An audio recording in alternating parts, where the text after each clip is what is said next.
What's up, internet world? Welcome back to Accelerate. Mike's not here, my name's Ian, no one's behind the camera, and today we have the 2025 Subaru Forester.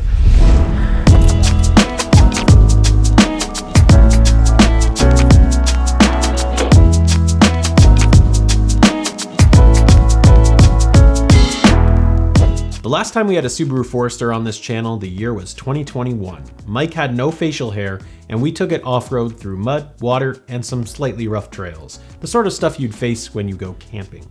And it did a phenomenal job. In front of you here is the 2025 Forester, and it has entered its 6th generation, with an all-new exterior design, somewhat different interior, and some mechanical revisions. Now, whether you're in the US or Canada, there are 5 trims for the Subaru Forester.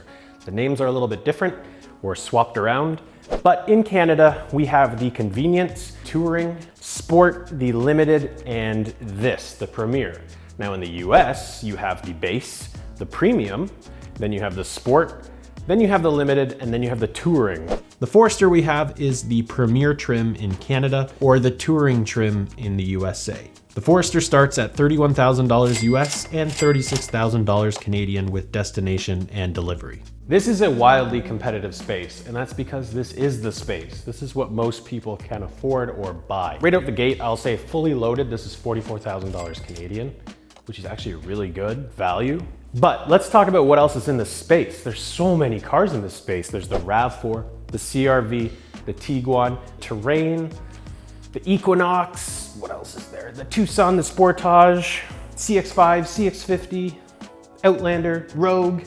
So there's a lot of cars in this segment, and a lot of them do certain things well, and then they don't do this well, and it's just kind of a trade-off. It's like, what do you want? My wife and I are looking at a car in this segment, and we're kind of leaning towards the CX-5 and the CX-50, purely because they are fun to drive, and they look really good, and their interiors are pretty nice. But where they kind of lack is maybe seat comfort, suspension can be kind of stiff at times, and they're a tighter cabin. Whereas this Subaru Forester is very, very open. We'll see, we'll see. Will I change my mind by the end of this video? All right, here we are in the redesigned Subaru Forester, 2025 Subaru Forester. And under the hood, we've still got a 2.5 liter 4-cylinder direct injection boxer engine. This makes 180 horsepower and 178 pound-feet of torque. If you know your Foresters, you'll notice that this has lost 2 horsepower from the previous generation and gained 2 pound-feet of torque. So, will it feel faster? Subaru says it's zippier now because they have retuned it. Let's see here. I'm gonna go into the menu screen here and turn off my traction control because we're gonna do a 0 to 60 test here. Let's turn this auto start stop off. I have this in sport mode. And here we go, 3, 2, 1.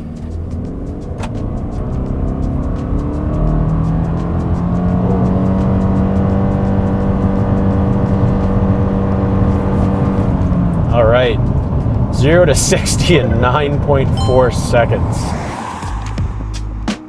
All right, I gave it a few more attempts and was able to get 8.64. We haven't done a whole lot of tests with cars in this segment, so here's how it stacks up against some of the cars we have tested.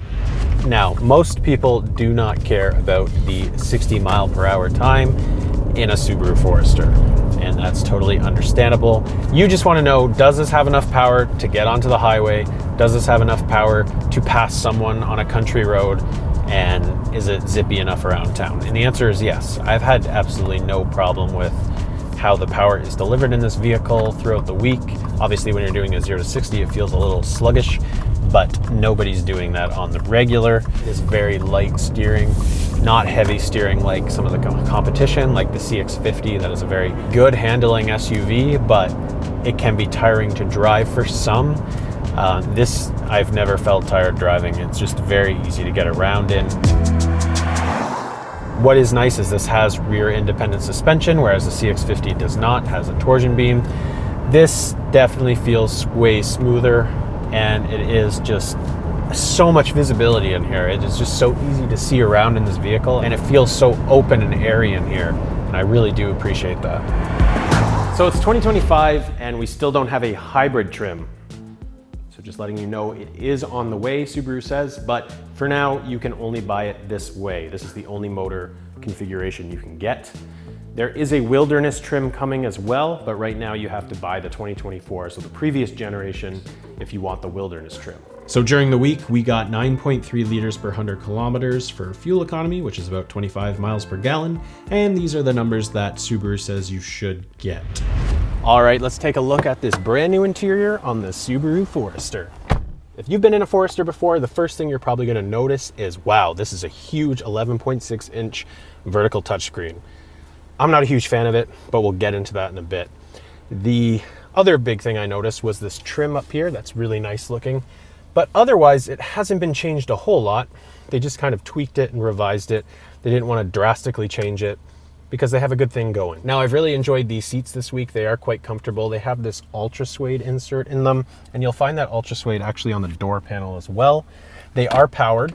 And this side, the driver's side, has lumbar support. Passenger doesn't get lumbar support. Speaking of this door panel again, good mix of materials. It is a soft plastic up here. We've got 2 memory seats.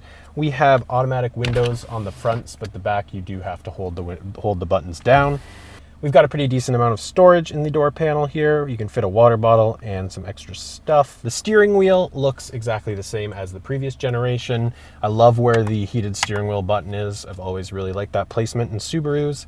We've got our drive modes here, our sport and intelligent. If you want to access the X modes, it's in the screen. And we do have our adaptive cruise control over here with lane keep and our cell phone and music buttons on the left. No digital driver's display in 2025. But that's fine. As a video editor, I look at screens all the time, and it's actually kind of refreshing to just see analog gauges. I don't need bright lights blasting my eyeballs at night. I don't need it blasting my eyeballs all the time. So I think a lot of Subaru owners will actually appreciate that they kept analog gauges here. We've got a wireless charger up front here, and it has actually worked pretty good. This is a traditional shifter, which is nice. They haven't gone to a button or a dial or anything.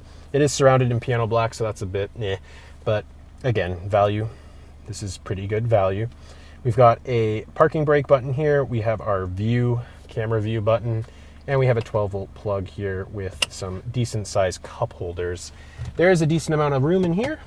We can fit our race box, which we do our 0 to 60 times with. Now, we don't have a full panoramic sunroof, but we do have this moonroof, and it doesn't stretch all the way back, so the passengers in the back don't really get to see out of it too much, which I think is a bit of a miss for Subaru. They are the outdoorsy lifestyle brand.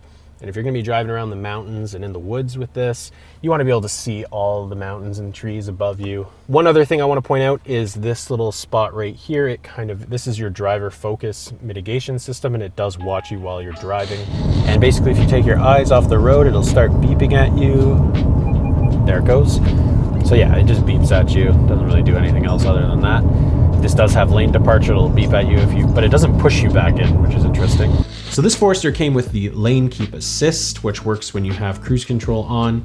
It did a pretty decent job at keeping me in the lines, though it does feel like it's overactive and not as confidence inspiring as, say, a Hyundai or a Kia.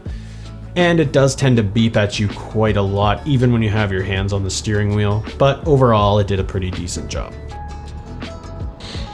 All right, so here is the 11.6 inch vertical touchscreen, and I mentioned that I'm not a huge fan.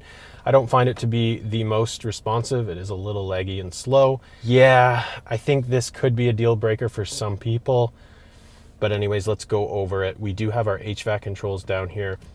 The fan speed is a touchscreen button now, but we do have our temperature controls as physical buttons, which is nice, and front and rear defrost as physical buttons too. We have a volume and a tuning knob, which is nice, and our emergency flashers are also a physical button. Above our HVAC controls, we have our driver profile where we connect our phone. We've got our auto start stop in the screen. We have our auto hold, and then vehicle buttons, or a vehicle menu. And this is where you can turn your traction control off and do your different X modes like snow, dirt, deep snow, mud, and some other things like steering responsive headlights, where the headlights kind of move while you turn the steering wheel.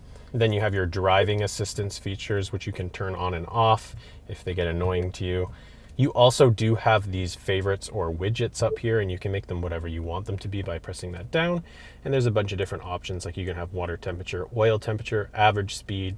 your accelerator, your angle, compass, what the weather is outside, speed limit, calendar, fuel consumption, or you can just completely turn them off.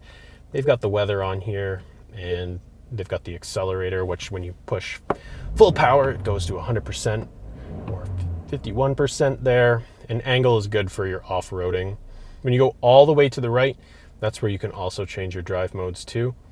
This does come with the updated navigation system, but I think you're probably just going to use Apple CarPlay for the most part. You do have wireless CarPlay and Android Auto. This is what it looks like. And if you're also interested in knowing what the backup camera looks like, it looks like this, and you can kind of toggle through different modes.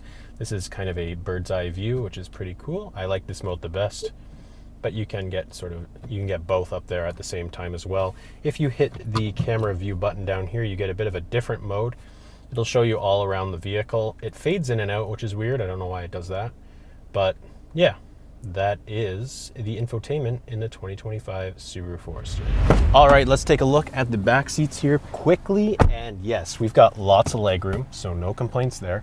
Seats are pretty comfortable. They're not like insanely comfortable, but they're fine. They don't really have any other increments because nothing locks, so you're kind of locked to this spot here. Again, like I mentioned, the roof doesn't come all the way back, so that's kind of a bummer. But there's just so much glass in this car that it does feel like you have a lot of visibility.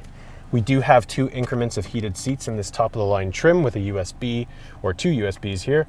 And we've got some good vents for some good ventilation. We do have pockets up here for storage, and you can fit your phone right in there. And again, we do have this ultra suede on the door. This is hard plastic back here, whereas it's soft plastic in the front. We do have some lights up here, and there are cup holders in the back here, and they're surrounded by piano black for some reason. But yeah, it's fine. It's good. Lots of legroom. Don't feel cramped back here at all. Okay, from the angle you're at right now, this looks like a Ford Maverick.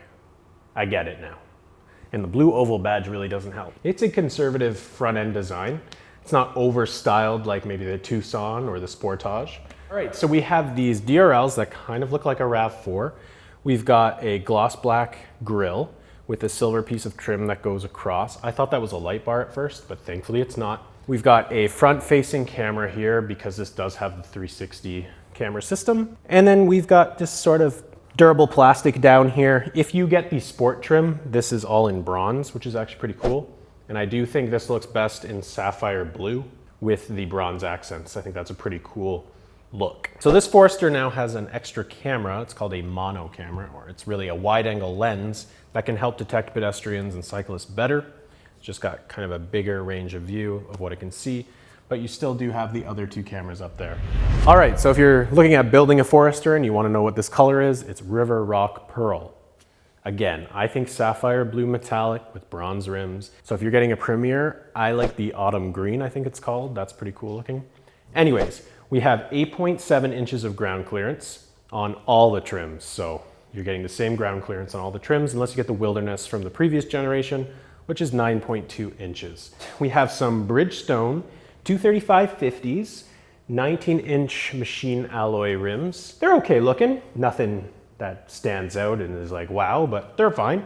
We've got rugged plastic. We do have a functional vent through the rugged plastic. We do have a camera underneath the mirror because this has the 360 system. We do have keyless entry on both front doors, not on the back. And we do have a roof rack up here.